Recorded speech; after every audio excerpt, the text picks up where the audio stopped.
We have major news right now. Donald Trump and Republicans are melting down behind the scenes following last night's seismic results in election night for Democrats, an election night that saw Democrats sweep the nation, win after win after win. And now, behind closed doors, we're learning that Donald Trump is actively lashing out at Republican senators, blaming them essentially for last night's election night results, saying that the government shutdown that has now reached day 36, a record, is killing them. Lindsey Graham, senator from South Carolina, who has been a key Trump ally for a long time, pushed back, saying, "Sir, we're not going to gut the filibuster. We're not going to end this critical tool that preserves the United States Senate, because if we gut it, then Democrats, when they take power, they're going to do even worse to us."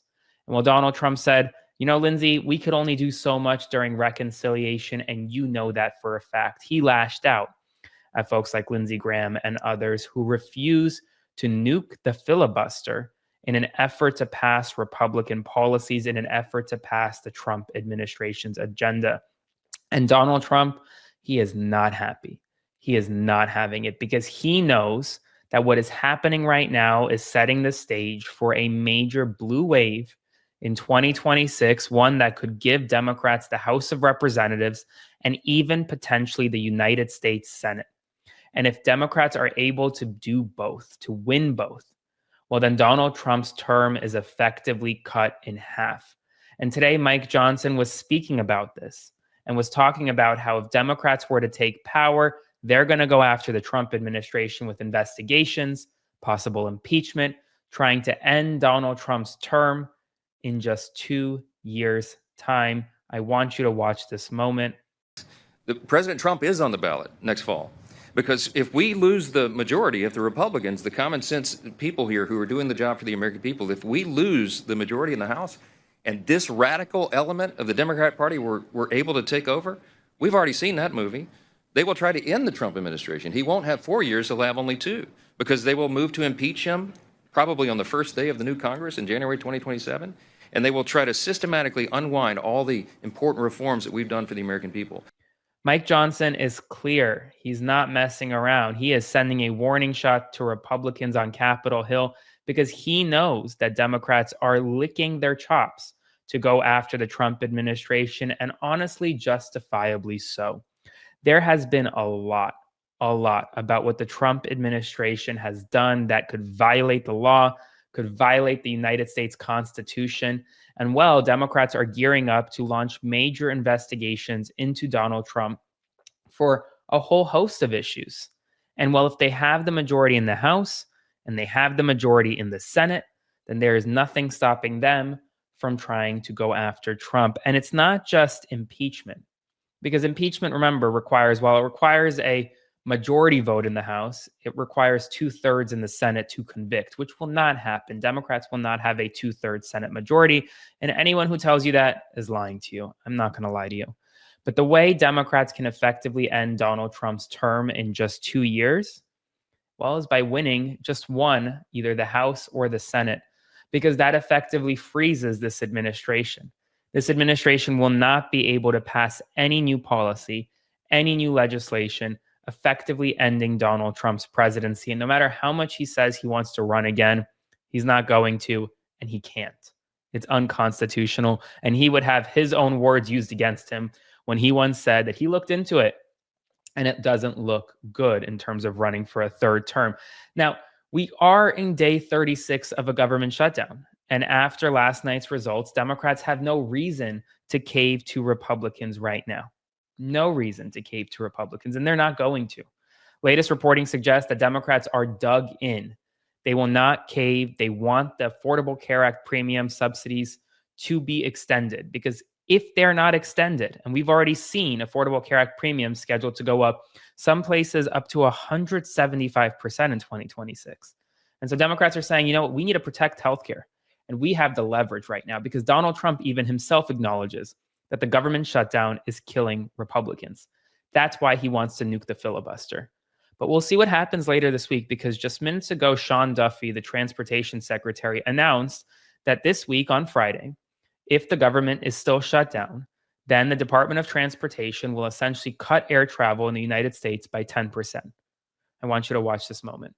I anticipate there'll be additional disruptions. There'll be frustration. We are working with the airlines. They're going to work with passengers. But in the end, our sole role is to make sure that we keep this airspace as safe as possible.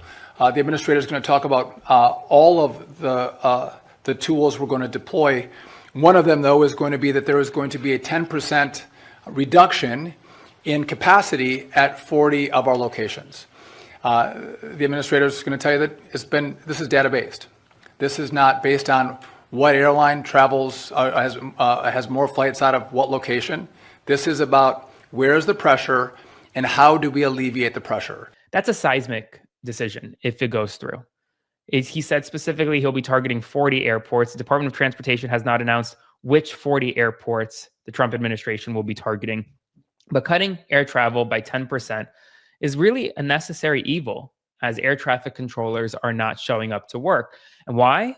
Well, because they're not being paid, and they're being forced to work, not being paid. And they're in a situation now where many of these air traffic controllers haven't received a paycheck in 36 days. Many of them need these paychecks to pay for food. Many of them need paychecks to pay for rent, for mortgages, and childcare, and more. And so they're being forced to take out odd jobs, to go drive Lyft, to go drive Uber, to do things other than work for free for the federal government. And you know what? I don't blame them. I don't blame them at all. If you want to look back to the first government shutdown under Trump, the 35-day one that used to be the longest in history, the reason why that government shutdown actually ended was because of air traffic controllers. I don't know if you remember this, but air traffic controllers back then kind of came together in unison and threatened to walk off the job. And when that happened, Republicans and Democrats finally got it together and they reopened the government. Flash forward several years later, we're nearing that same point, but it's different now because neither side seems like they want to actually negotiate or move at all. And so maybe it will take shutting down America's air travel system completely for Republicans to realize that, hey, we need to extend Affordable Care Act subsidies because that's what the American people want. If you look at polling, that's what the American people want. Or Democrats to realize, hey, maybe it's time to get to the table and try to figure out some type of solution.